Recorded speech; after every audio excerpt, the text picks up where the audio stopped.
Presenting The Complete Orson Welles and the Mercury Theater on the Air in The War of the Worlds by H.G. Wells. This is Orson Welles, speaking from London. as the third man. Stand by. We'll be on the air in 15 seconds, Mr. Wells. Yes, I know. Stand by, everybody. Mercury Theater on the Air presents Orson Welles as Count Dracula in his own version of Bram Stoker's great novel, Who knows Dracula. what evil lurks in the hearts of men? The shadow knows.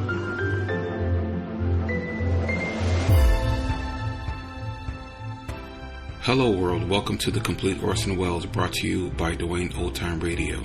This podcast will feature various classic radio programs ranging mostly from 1936 to 1952 that Orson either produced and directed, was featured on, or starred as a guest. If you enjoy my podcast, you can subscribe to receive notifications of new posts. Subscribing is free and only takes a moment. New episodes are posted weekly. If inclined, please leave a rating and or review on your preferred podcast service. Thank you for your support. Hope you enjoyed the genius of Mr. Welles. Welcome to another week of The Complete Orson Welles. This week we have Orson and crew from the Mercury Theater on the Air. They are doing a story titled The Affairs of Anatole. This episode aired August 22nd, 1938. The Mercury Theater on the Air.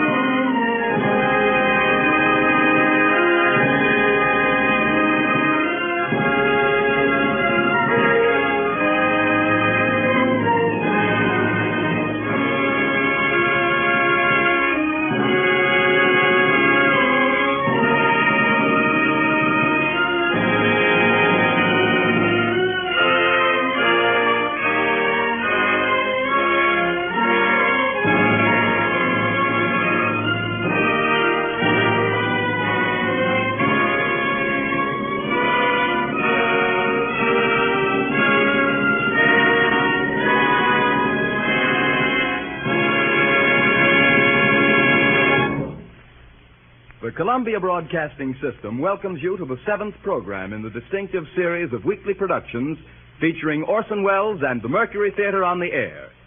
In addition to the coast-to-coast audience reached by the regular CBS stations, tonight's performance is being carried to our friends in Canada through the facilities of the Canadian Broadcasting Corporation.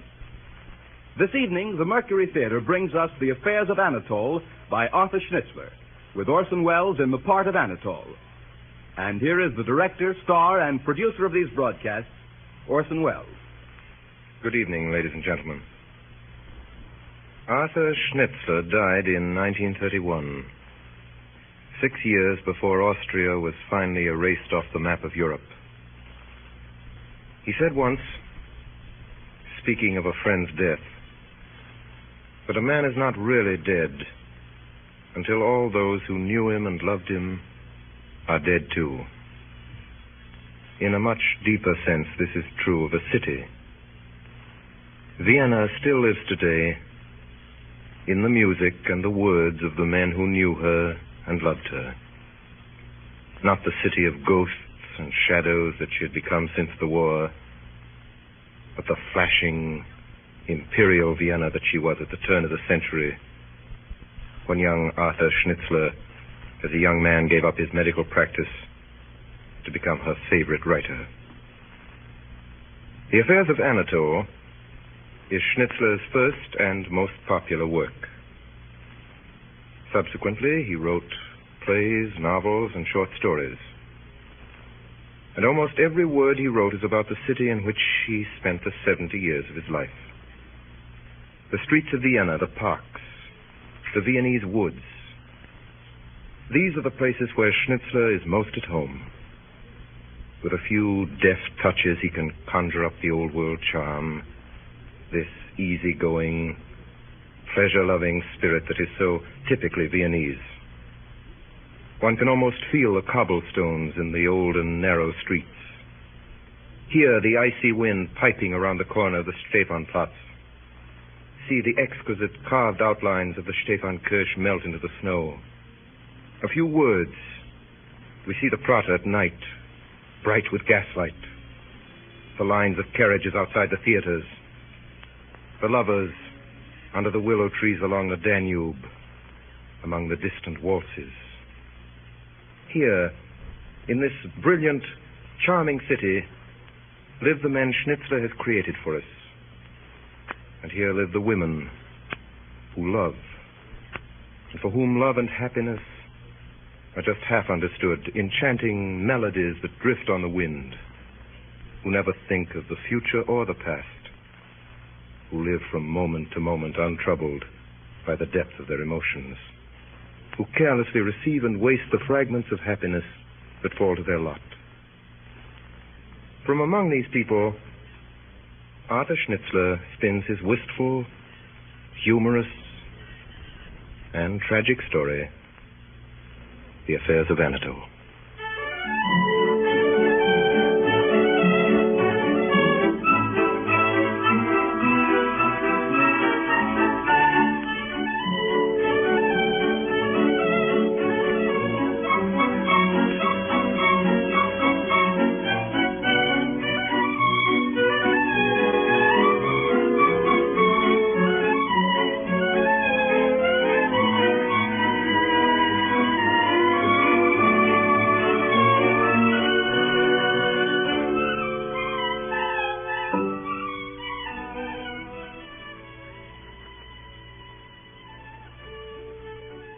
I am Max.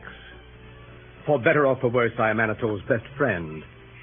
We were at school together, and then in the Hussars.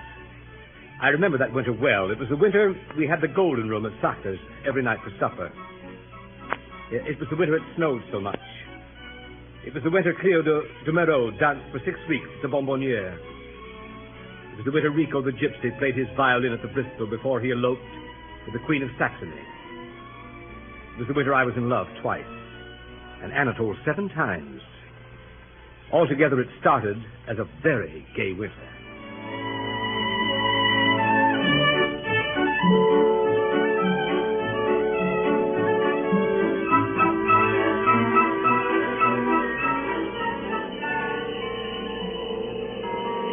But later that winter, something happened. Anatole began to behave very curiously.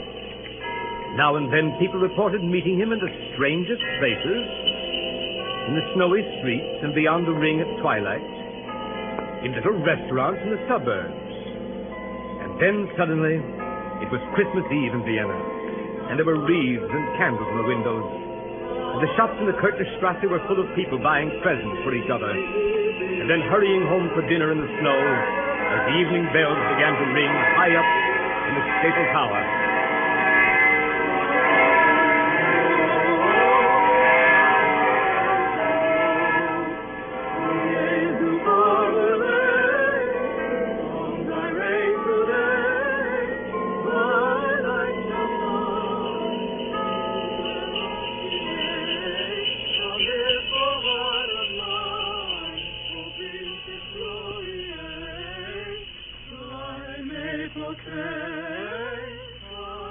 Dear lady. Oh, dear lady. What is it? What? Oh, it's you, Anatole. What are you doing with all those parcels and no umbrella? I'm trying to find a cab. Oh, but it's snowing. That's the reason. I've been buying presents. Oh, let me carry some of them, please. Oh, it doesn't matter. I insist. You really mustn't trouble. Oh, let me be a little attentive for once in a while. Well, take this then. Oh, but that one doesn't amount to anything. Here, give me this. It's a great big one. No, I can manage that. I insist. Very well, then. Won't you believe that I like being polite? As one only notices it when it's snowing and Christmas Eve. Warm weather for Christmas, isn't it? Very. Marvelous to see you at all. Not been to call once this year. Is that what you mean? Oh, haven't you? Fact is, I've not been anywhere much. How is your husband? How are the dear children? Why ask that? You don't in the least want to know. You read me like a book. It's such very large print. I wish you knew more of it by heart. Don't say things like that. They just spring from me. Give me back my parcel. Oh, now, don't be angry, please. Please, I'll be good. Oh, there's a cab. No, it's full. Oh, dear. Do say something. Say something? Say something I'm longing to. The censorship is so strict. You can tell me your news, can't you? It's ages since we met. What are you doing now? Nothing, as usual. Nothing? Rather less than nothing. Isn't that a pity? Why say that when you don't in the least care? You shouldn't take that for granted. If I'm wasting my life, whose fault is it? Whose? Would you mind telling me, dear lady? Give me back my parcel. I didn't imply it was anyone's fault in particular. I just wanted your valuable opinion. Idler? I'm not idling tonight. I'm as busy as you are. What with? I'm buying Christmas presents, too. Are you? If I could only find something worth buying. I've been looking at the shops for weeks. They haven't a notion among them. That's for the customer to supply.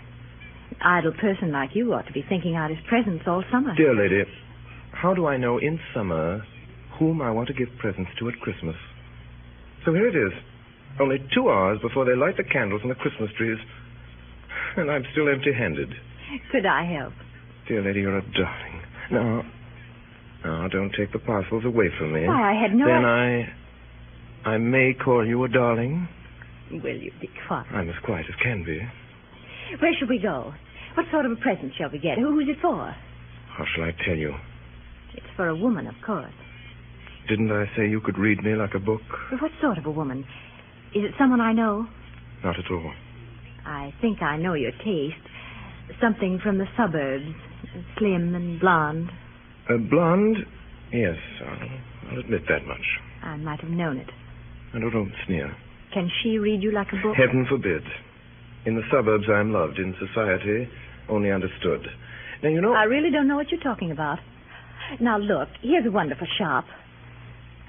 This is just the place for you. Dear lady. Why, yes. Look in here. Little cases of scent in the window. One with 3 sorts. Patchouli, Jockey Club, Cherry Blossom. I'm sure that's the very thing. You're unkind. Wait a minute. Look at this window here. Brooches and things. Look at this pin here with 6 paste diamonds in it. 6. Oh, how sparkling. Or a bracelet with charms hung round. Or a long bead necklace. Quite savage. That ought to please in the suburbs. I'm afraid you know nothing about the suburbs. Oh, here, quick, look here. How perfectly charming. What do you think of that hat? The bow is too large, of course, and they put a few feathers too many. But it's adorable. That really would be a sensation in the suburbs. I think you probably underestimate the taste of the suburbs. It's so hard to be helpful. Make a suggestion yourself. You're waiting to laugh at it. I won't laugh. Tell me about her. I don't think I can. Of course you can. How long have you known her? Oh. Well? Ever so long. Don't be so difficult. Tell me all about her. There's nothing to tell. Oh, what nonsense. Where did you meet her? What's she like? What's her age? Is she short, or tall, dark, or fair? It'll only bore you. No, it won't. I've always wanted to know about that sort of person, of what they're like. My dear lady, you'll never know. Why not?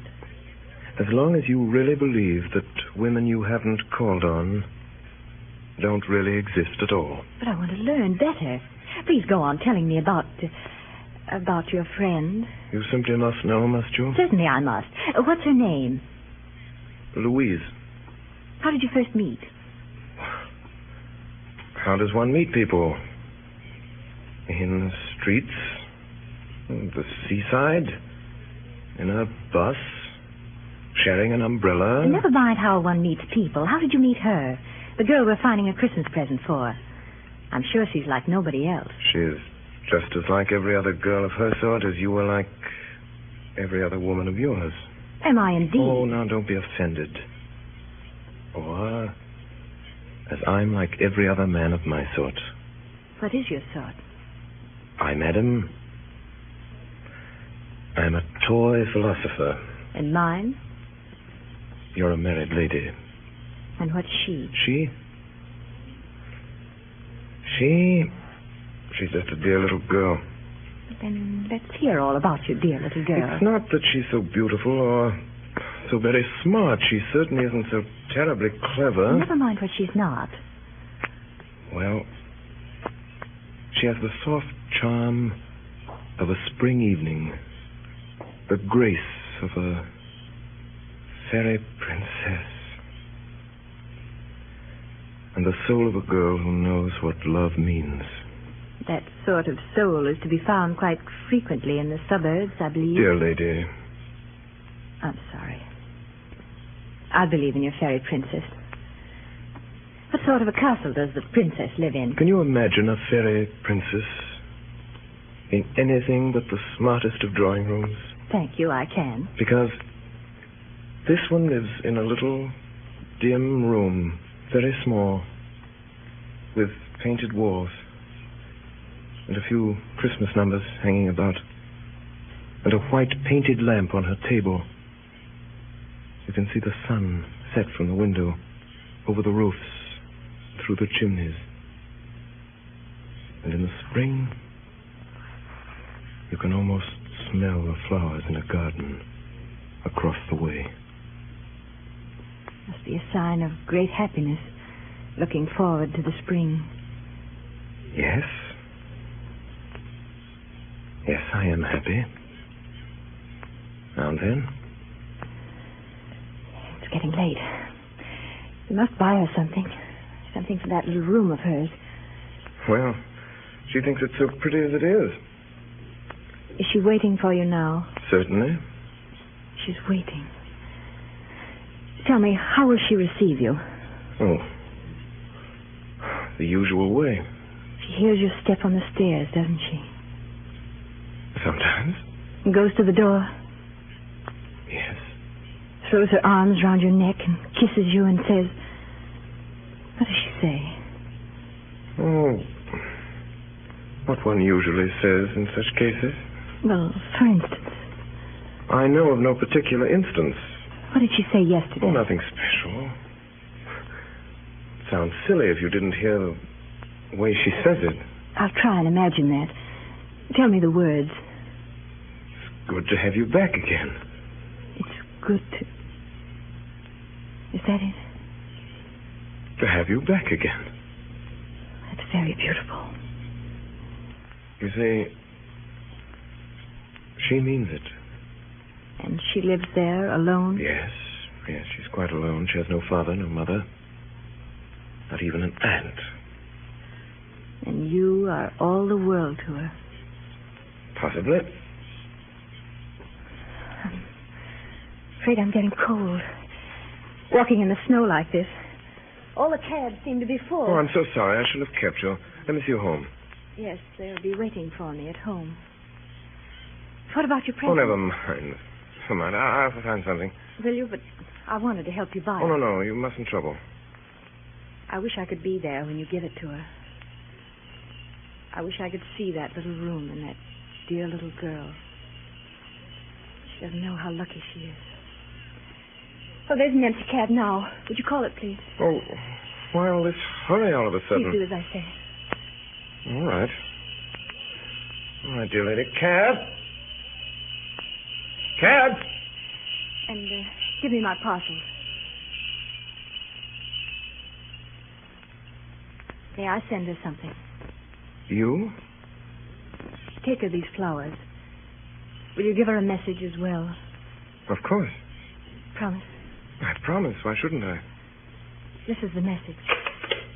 Yes? Tell her, these flowers, dear little girl, are from someone who might have been as happy as you, but who hadn't the courage. Goodbye, Anatole. Goodbye. Goodbye.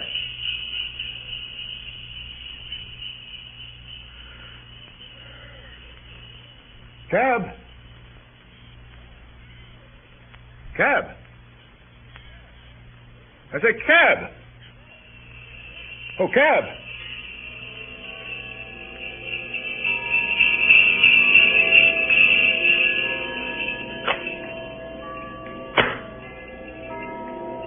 Anatole gets in. He gives the driver an address in the suburbs. Then he settles back on the cushions, for he has a long drive before him.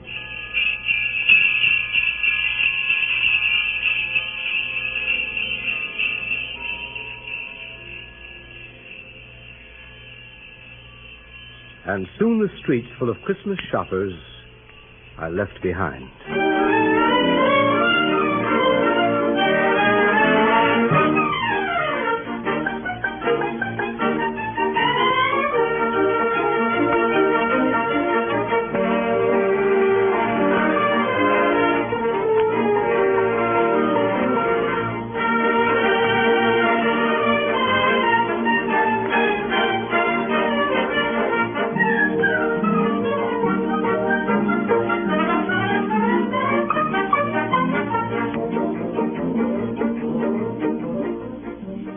One evening in February, it was the week Pretty Chef was singing at the Winter Garden. Anatole asked me to meet him for supper at Sarah's. The Golden Room had been reserved by an Hungarian duke with curly mustaches, so we had the Red Room on the second floor, with the gingerbread mirrors and the crimson plush. Anatole took a long time ordering supper that night.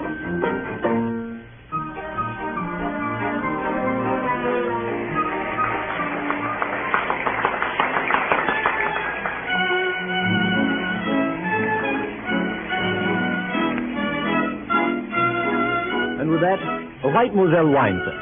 That's right. Yes, sir. And with a filet au truffe, champagne, Veuve Clicquot, 1906.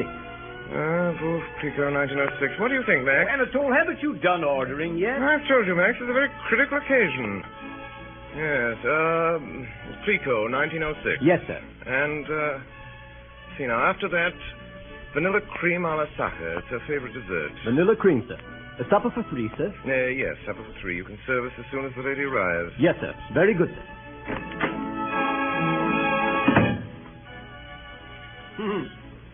Suppose she doesn't turn up after all. It's only 10. Well, quarter after. Couldn't be here yet. The ballet must have been over long ago. Give her time to take her makeup off and get dressed. I say, Max, should I go over and wait for her? Oh, don't spoil the girl. Ha, ha, ha. Spoiler. Huh. Spoiler. I know you behave like a brute to her. Well, that's one way of spoiling a woman. No doubt. You know, Max, I feel very solemn tonight. Solemn? Have you asked her to marry you? Worse than that. You have married her? I have not. What makes this evening so solemn, my friend, is that it is the end. What? Yes, our farewell supper. What am I here for? You, my best and oldest friend, you are to be the undertaker to our dead love. Thank you. I shall have a very charming evening. All week I've been putting off this supper. You must have quite an appetite for this time. Oh, we've had supper every night, but I've never known how to begin the right words to use. I tell you, Max, it's nervous work. Do you expect me to prompt you? No, I expect you to stand by me, smooth things down, keep up quiet, explain. And suppose you explain first. With pleasure. She bores me. I see. And there's someone else who doesn't. Yes. Ah. The other. The other... What type? Oh, no type at all, Max. Something quite new. Quite wonderful. You know, she makes me feel as I've never felt before. I can't describe her. She's like a Viennese waltz. Simple, sentimental, dreamy. A little blonde head, blue eyes. Can't you see? No, of course you can't. And how can I explain? If I take her a bunch of violets, she receives it with a tear in the corner of her eye. Try her with a bracelet sometime. I knew you wouldn't understand in the least. I should no more think of bringing her to a place like this with people like you. You know where she likes to go? No, you don't. She likes to go to little, cheap, quiet places with flowered wallpaper and a phonograph in the corner. Yes, we've been to one every night this week. You said you had supper with me. Well, so I have. So I have 2 suppers every night this week. One with a girl I'm trying to win, the other with a girl I'm trying to lose. I haven't done either yet. Well, suppose you take Mimi to the little cheap restaurant and bring the new blonde here. That might do it. That shows how little you understand. Oh, such a child. If you'd seen her face when I ordered a bottle of wine. Tears in the corner of her eye. She simply wouldn't let me. What have you been drinking all week? Well, beer after 10. Such is life. Your life. But I've had enough of it. To a man with my nice sense of honor... my nice sense of honor, Max. I heard you the first time. If I go on much longer with this double life, I shall lose my self-respect. I remember telling Mimi, in so many words, soon after we met, when we swore that nothing should ever part us. Mimi, dear, I said, Mimi, whichever of us first discovers that our love is over, must tell the other, quietly and calmly. Besides swearing that nothing should ever part you. Good. If I have said it once, Max, I have said it 50 times. Mimi, I have said we are both perfectly free, I said. We shall go each our own way. Calmly, Max, and quietly. Only remember, Mimi, I said, if there's one thing I can't stand, it's deceit. Then it ought to be quite easy to... Easy? I don't know. It comes to the point, somehow I can't tell her. Oh, she'll cry, Max. I know she'll cry. And I can't bear that. Suppose she cries and I fall in love with her again. That wouldn't be fair to the other one. And if there's one thing you can't stand, it's deceit. And what do I do here tonight? Well, it'd be easier with you here, old man. Happy to oblige. How shall I start? Tell her she's better off without you? Is that what you want me to do? That's something of the sort. Tell her she won't be losing so much, you know. Yes, Senator. Yeah, there are hundreds of better-looking men. Better-looking, richer men. Handsomer, richer, and cleverer. I shouldn't exaggerate. Come in. The lady, sir. Sure in. This way, madam. Oh, so here you are. Yes. Here we are. Here we are. Let me take your wrap. You're a nice one, aren't you? I looked all over the theater. Good thing you hadn't far to come, wasn't it? You said you'd be there. You ought to be there. Hello, Max. Let's feed. Come in. What's he knocking for today? Well, you can serve supper now, yes, waiter. Yes. You weren't out front tonight. No, I wasn't out front. Well, you didn't miss much. It was awful. Anatole, I've a bit of news for you. Have you, my dear? Have you? Important. Mm-hmm. Yes, it may surprise you a bit, perhaps. Well, I have a bit of news for you, too, my dear. Oysters, madame? Of course I want oysters. You needn't stay, waiter. We will ring. Well, my dear? I think perhaps it'll surprise you, Anatole. Though I don't see why it should. And then again, perhaps it won't. Shouldn't, really. Don't tell me they've raised your salary. Don't interrupt, Max. No, why should it? I say, are these English or Belgian oysters? Belgian. Oh, I do like oysters. They're the only things you can go on eating and eating. Eating and eating and eating. That's what I always say. Well, this important news. Do you remember something you said once? I say so many things. Oh, I remember your saying it. You said, Mimi, if there's one thing I can't bear, it's deceit. Go on.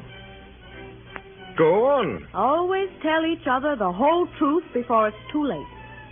That's what you said. Yes, I'm... Anatole, suppose it is too late. What's that? Oh, it's all right. It isn't too late. I'm telling you in time.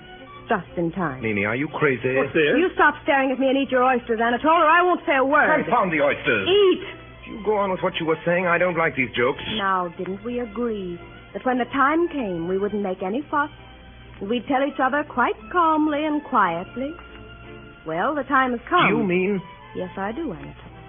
This is the last time we have supper together. Would you mind explaining? All is over between us. Is it? Admirable. Nothing admirable about it. It's true. My dear Mimi, I'd like to understand. Has someone asked you to marry him? Oh, Anatole. I wouldn't throw you over for that. Throw me over? It's no use, Anatole. I'm in love. Madly in love. Max, shut up. There's nothing to laugh at, Max. Oh, never mind him. Now, Mimi, I think you owe me an explanation. Well, I'm giving it to you. I'm in love with somebody else. And I'm telling you straight out like you told me to. Calmly and quietly. May I inquire what sort of a low... No, my dear, don't be coarse. I demand. I demand to know. Oh, do ring the bell, Max. I'm so hungry. Hungry. Such a moment. Hungry. Well, remember, old man, this will be the first supper she's had tonight. Come in. What do you want? You rang, sir? Yes, bring the next course. Where's the wine, waiter? Where's the wine? Are you asleep tonight, waiter? Beg pardon, sir. The wine is on the table. No, the champagne. Very good, sir.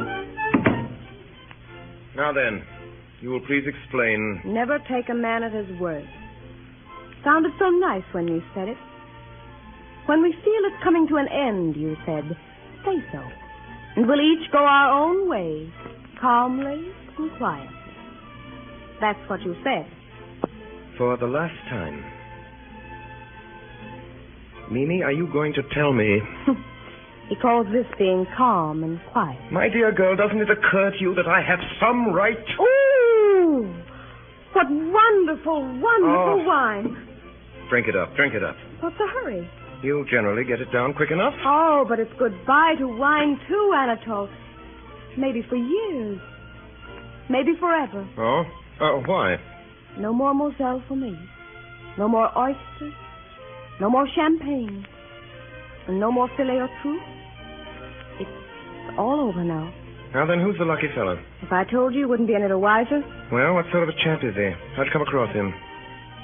What does he look like? He's a perfect picture of a man. It's fine. Yes, that's fine. There'll be no more oysters for me. Yes, he said that. No more champagne. Confound it, there must be something else to tell about him besides the fact that he can't buy you oysters and champagne. Yes, that isn't what you'd call a professional. Oh, you make me sick. What do I care as long as I love him? I'm going to try throwing myself away for once. I've never felt this way about anyone before. Ever. Is he a clerk, Mimi? Is he a chimney sweep? Is he a candlestick maker? Don't you insult him. You tell us. He's an artist. What kind of an artist? A trapeze artist? He's a fellow artist of mine. Oh, an old friend, eh? You've been seeing a lot of him, eh? Do you think I'd be telling you if I had? I'm taking you at your word. I'm telling you about it now, before it's too late. So, you're in love with him? Yes. Oh! Do I know the fellow? I don't suppose you've ever noticed him. He's in the chorus, but he'll go far. When did this thing start? Tonight? That's not true. Oh, yes, it is. Tonight, I knew it was my fate. Your fate, Max. Her fate. Yes, my fate. Why not? Well, a thing like that is fate. Now, Mimi, I want to know the whole story. I have a right to know. Now, how long has this been going on? When did it begin? When had that fella the Yes, confounded... I think you really ought to tell us. So, this is all the thanks I get for doing the straight thing. Give me some more champagne, then. Haven't you had enough? What? When it's the last I'll get? For a week or so? Forever. I'm going to stick to Carl. I love Carl for himself alone. He won't bully me, the darling. Mimi, I want the truth. How long has this thing been going on under my very nose? How long, Mimi?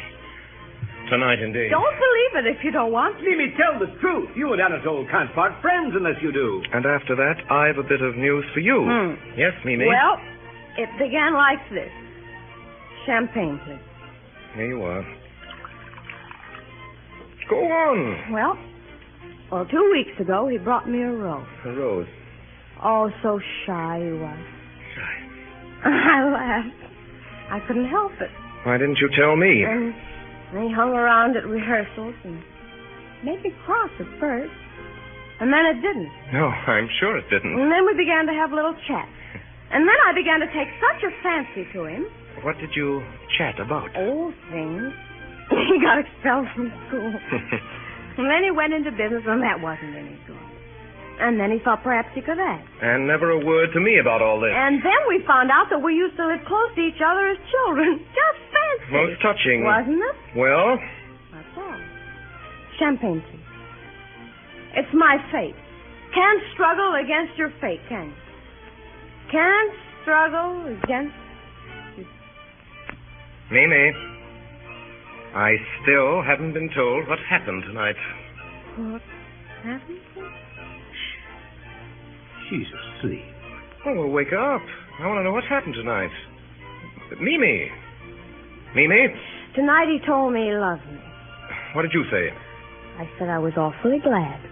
And I must be straight with him, mustn't I? So it's goodbye to you, Anatole. I don't think I ever really liked you, Anatole. Not really. Thank you. Thank you. I'm happy to say that leaves me cold. Don't be mean. Would you be surprised to hear that I hope to get on very well without you for the future? Really? Yes. I am in love, too. Think of that. And have been for some time. Ask Max. I was telling him when you came in. Yes, I'm sure you would. Yes, she's younger and rather prettier than you. I'm sure she is. And I'd throw 670 of your sort into the sea for one of her. You needn't laugh. Ask Max. If I were you, I'd have thought all that up a little earlier. Oh, but it's true.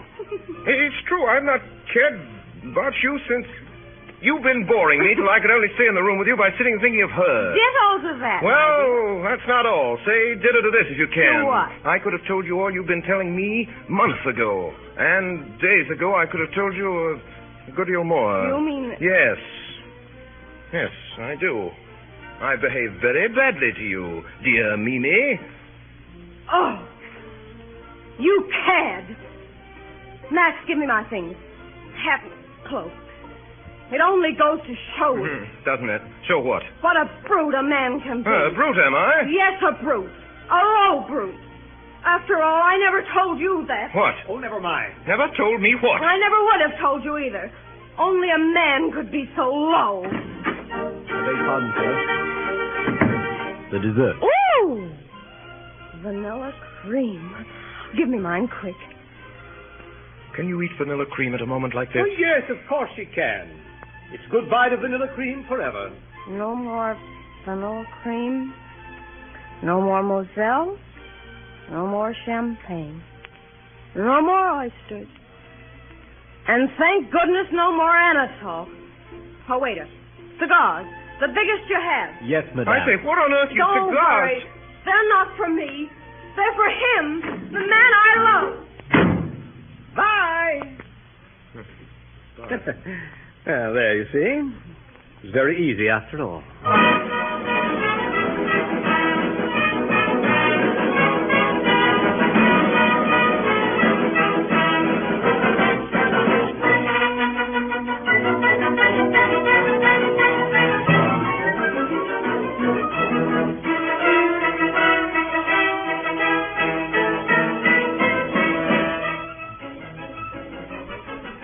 You are listening to the CBS presentation of Orson Welles and the Mercury Theater on the Air in Schnitzler's The Affairs of Anatole.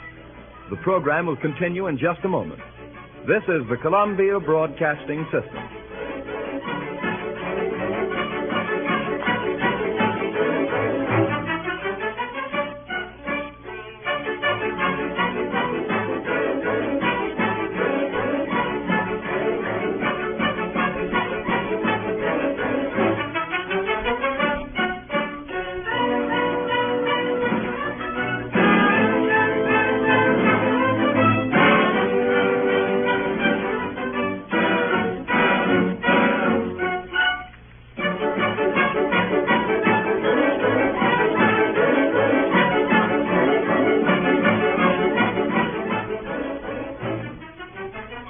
We continue now with the performance of The Affairs of Anatole, featuring Orson Welles and the Mercury Theater on the Air.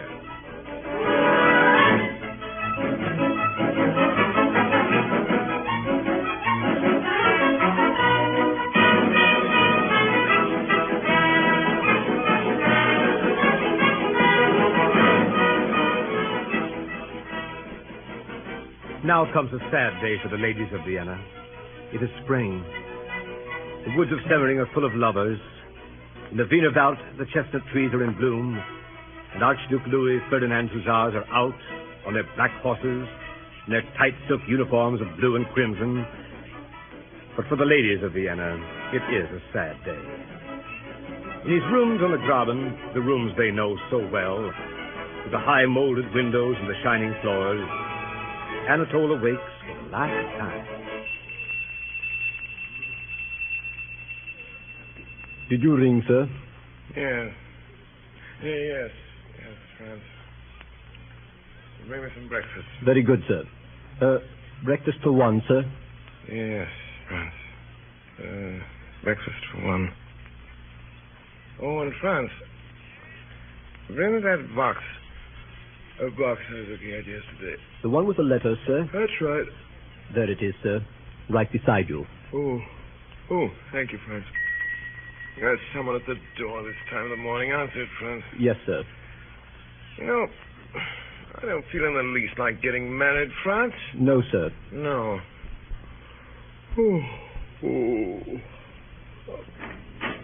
My dear fellow.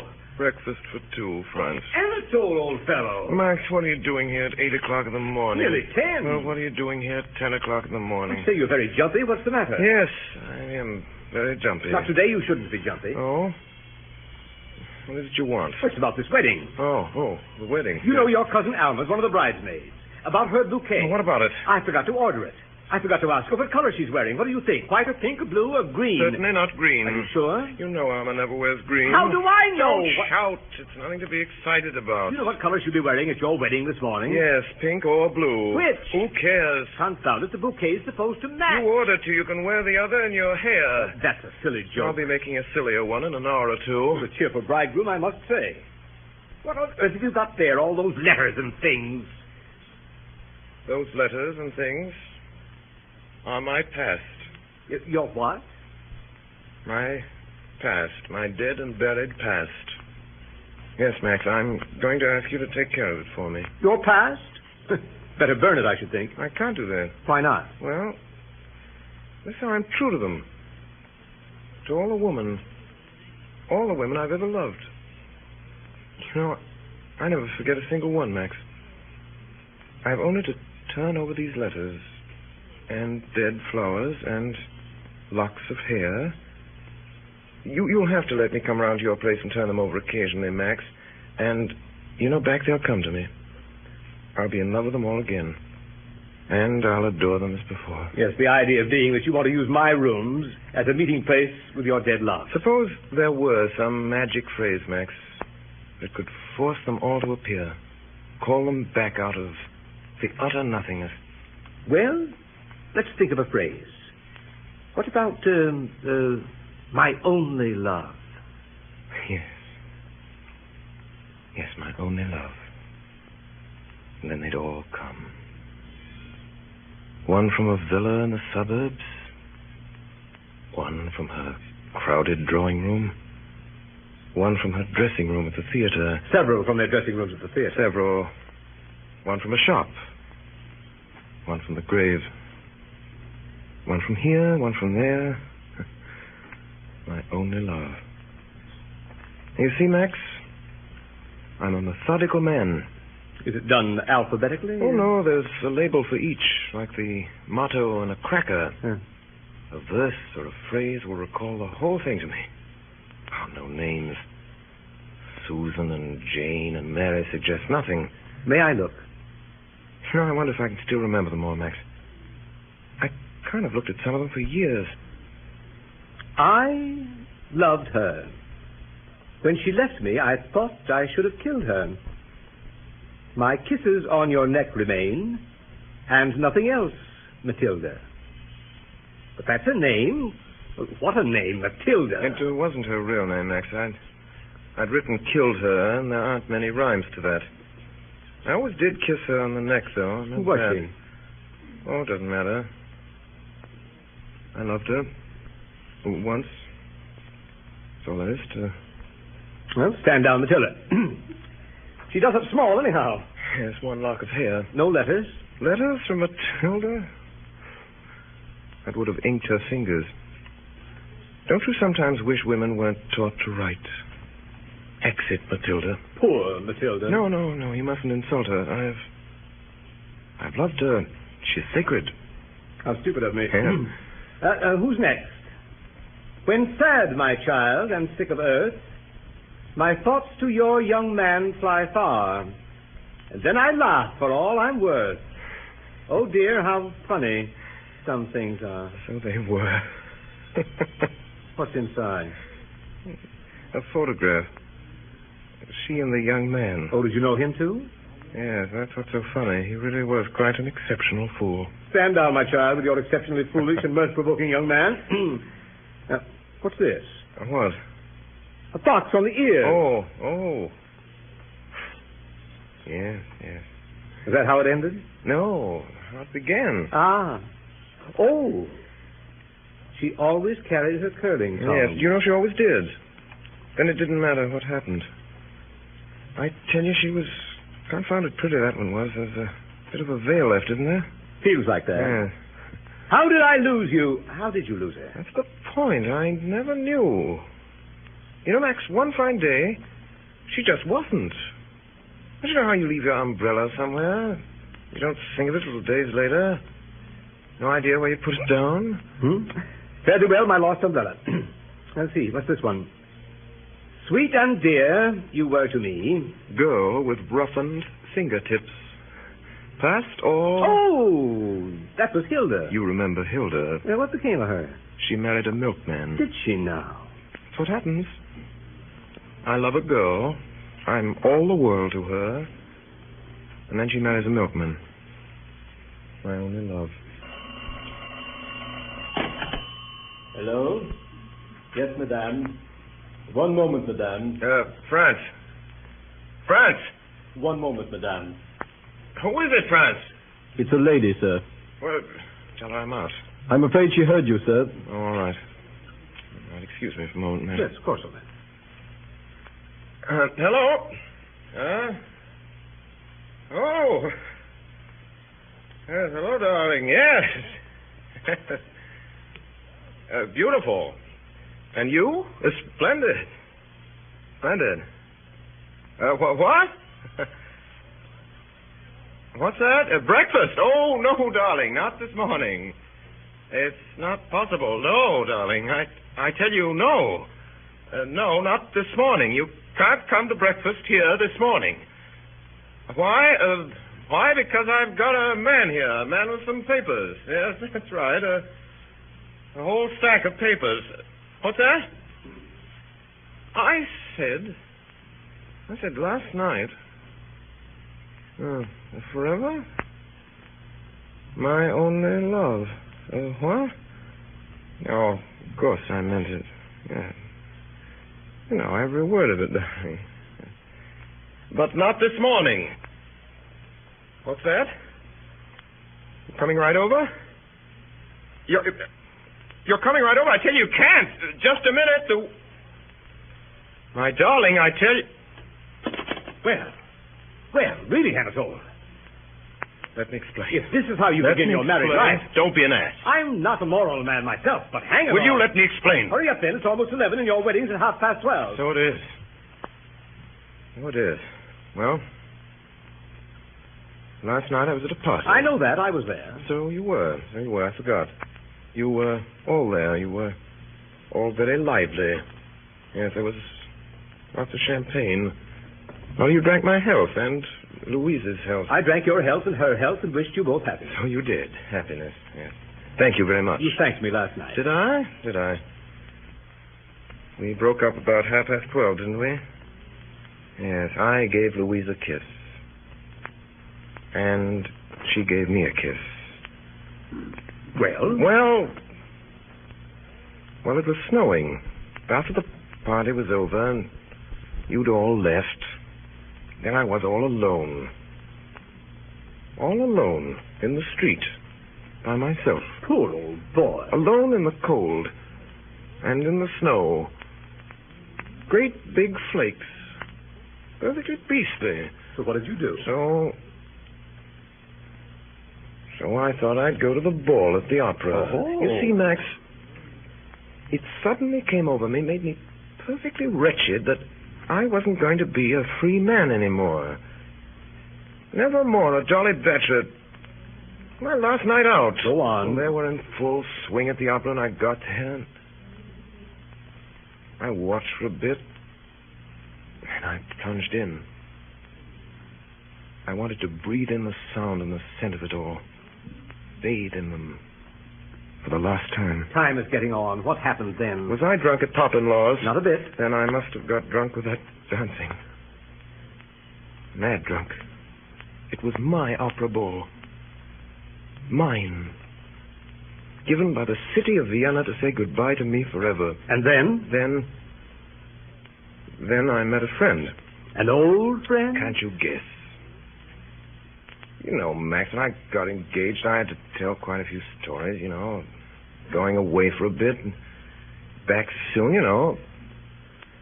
There was one in particular. Ilona. We met and sat under a palm.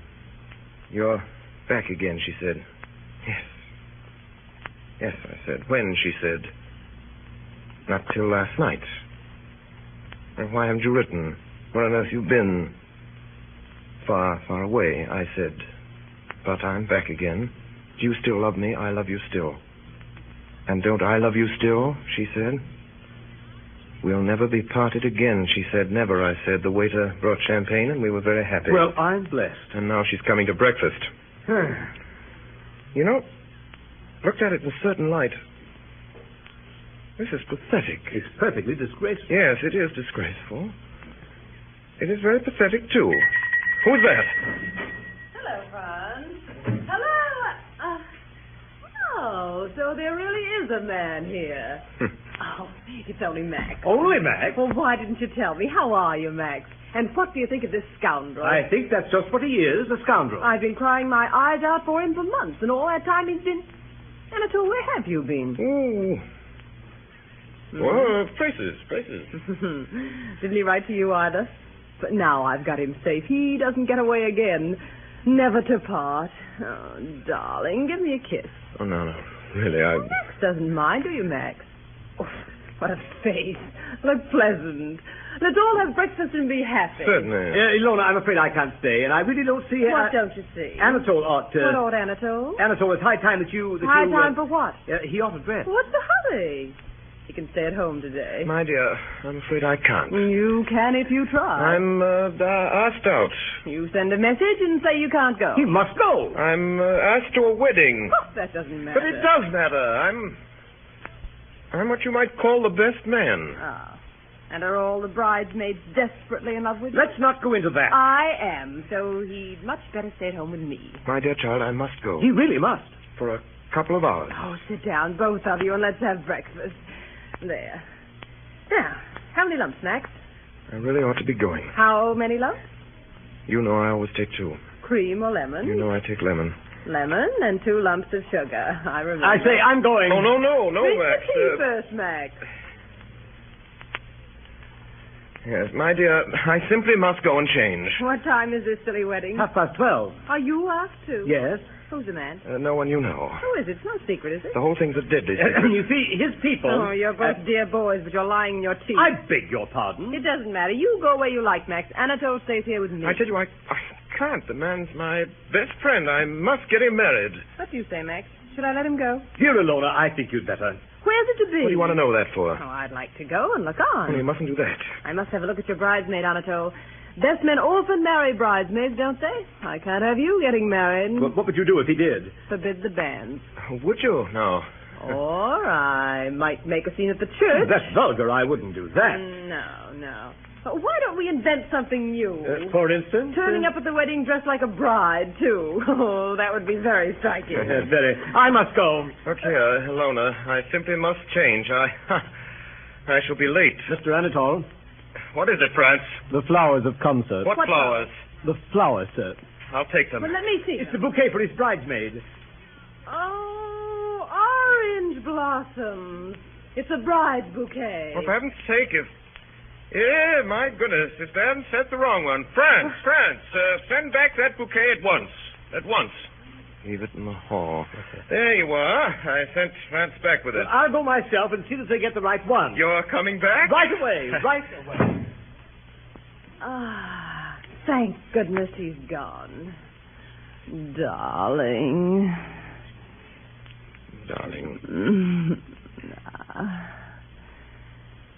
Oh, be nicer than that. My only love. Must you go to this silly wedding? I can't get out of it, dear. Shall I drive with you to the church? Better not, my dear. I'll see you tonight. Oh. Supper at the theater. Oh, look at the time. France! Yes, sir. France, you put out my things. Your wedding things, Yes, sir? the things in which I always go to weddings. Very good, sir. After the theater, then. That's all settled. Oh, and I thought we'd have such a jolly day Now, together. don't be childish, my dear. Jolly days have to give way to more important matters. Oh, I do love you, Anatole. Yes. Yes, I know. Your things are laid out in your dressing room. Thank you. Thank you. Well, don't shut the door. Are you really going to change? I wouldn't go to a wedding like this, could I? Must you go? Let's begin all over again. But I'll see you this evening. I said after the theater. Don't be late. Late? Why should I be late? You kept me waiting an hour once. Did I? I dare say I did. Anatole. What is it?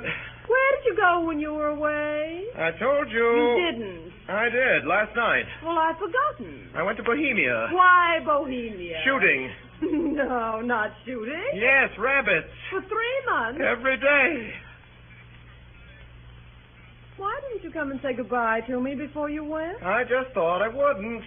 Tried to give me the slip, didn't you? Oh, no. Oh, you did try once. Yes, I tried. What's that? I said I tried. I tried hard, but it didn't come off. I should think not. It's not likely to. Ha-ha. What did you say? I said ha-ha. That's right. Mumble away in the next room. Oh, you wouldn't dare come out here and say that to my face. Ha-ha. Oh, come back here. That's all right, my darling. You won't get rid of me in a hurry. Think not? I'm sure not. Quite sure? Quite sure. We'll see about that. Don't you be silly. Do you think I'll ever let you go? When you can't help it. When will that be? When I get married. And when will that be, my precious? Soon, my precious. How soon? Don't shout. This time next year, I may be quite an old married man. You idiot. Suppose I get married in a month or two. Someone's simply waiting to marry you. There is, at this very moment. In a month or two? Or even less. You needn't laugh. You needn't laugh. I'll be married in a week. You needn't laugh, Ilona. I said you needn't laugh. When are you going to be married? At 12:30. What? 12:30, my dear. Oh, Anatole, don't be silly. I am perfectly serious. I'm going to be married 12:30 today. Are 12:30. you? France, Sir. bring those flowers. Anatole. Here you are, sir. Thank you, France. Now then, look carefully, Ilona. You see orange blossoms. It's true, then. Quite true. Hey, what are you up to? You face. Hey, what are you doing? That's my bride's bouquet. Oh, not when I'm through with it. Anatole, it's getting late. Why, hey, what's going on here? Late, is it? I'll show you. Here, Max, help. You break your... Neat.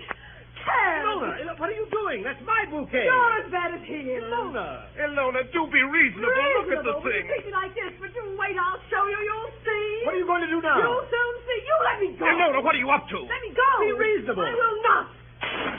Ilona, my house. My teacups. My picture frame. Ilona. Excuse me, sir. The carriage is at the door, sir. Oh, it is it? Come on. Come back. Come on. Back, say. My hat. Come on. My hat. Lock it, quick. My only love. Shut up.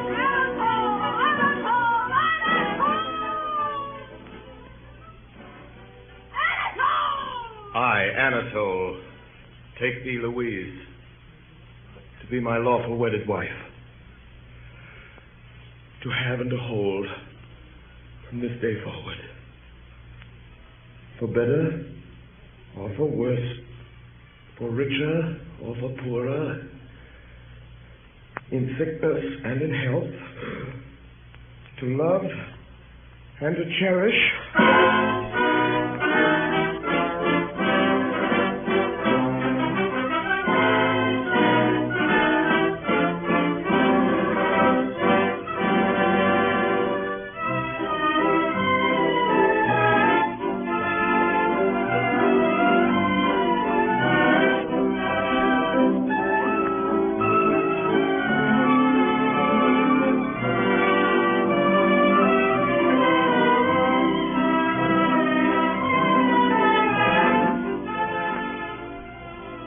Tonight, the Columbia Broadcasting System, through its affiliated stations coast to coast, and the network of the Canadian Broadcasting Corporation, has brought you Orson Welles as Anatole in a dramatized version of Arthur Schnitzler's Viennese narrative, The Affairs of Anatole. The adaptation for radio was made by Orson Welles, the brilliant young star, director, and producer of these weekly broadcasts by the Mercury Theater on the Air. And here is Orson Welles to tell you about next week's broadcast. Ladies and gentlemen, first of all, I'd like you to tell you about the cast tonight. Gabrielle, the first of Anatole's 3 affairs this evening, was played by Miss Alice Frost. Mimi, she of the oysters and the champagne and the Moselle and the cigars, was Miss Helen Lewis. Ilona, who tried to ruin the wedding morning, was Miss Arlene Francis. France the servant was Mr. William Alland. And finally, Max was Mr. Ray Collins. We've heard Mr. Ray Collins a good deal on these programs. He commenced on the stage playing 900 parts. He has joined radio and has been heard in our series as the Sea Captain, Ben Gunn, Billy Bones, Frampton Nuttall, Bert, the man with the hooded eyes in 39 Steps, and goodness only knows what he'll play in The Count of Monte Cristo, which is next week's show. So tune in then, and until then, goodbye. Thanks, everybody, and good night.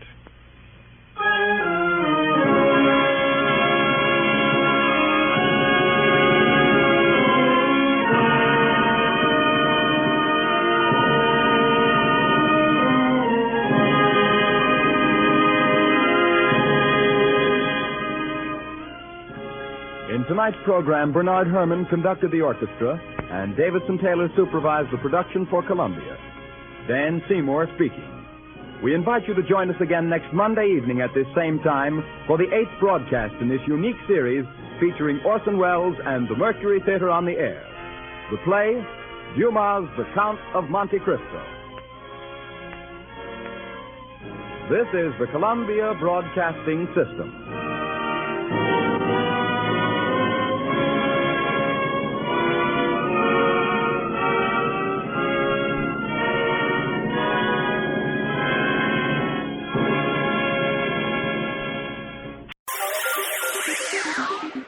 Thank you for listening to and showing your support for my podcast. If you would like to receive notifications of when new episodes are posted, please subscribe to my channel. Subscriptions are 100% free, and they really help me get an idea of how I'm doing. You can also go to my website where you can listen to all of my podcasts for free, and you can also download episodes for free. The website is otr.duane.media. There is also donation information on there if you want to show your support or become a patron. You can email me at info@otr.duane.media. I'm also on Instagram at duane.otr. Well, hope you enjoyed, and until next time, stay safe, wish you well, and as always, peace.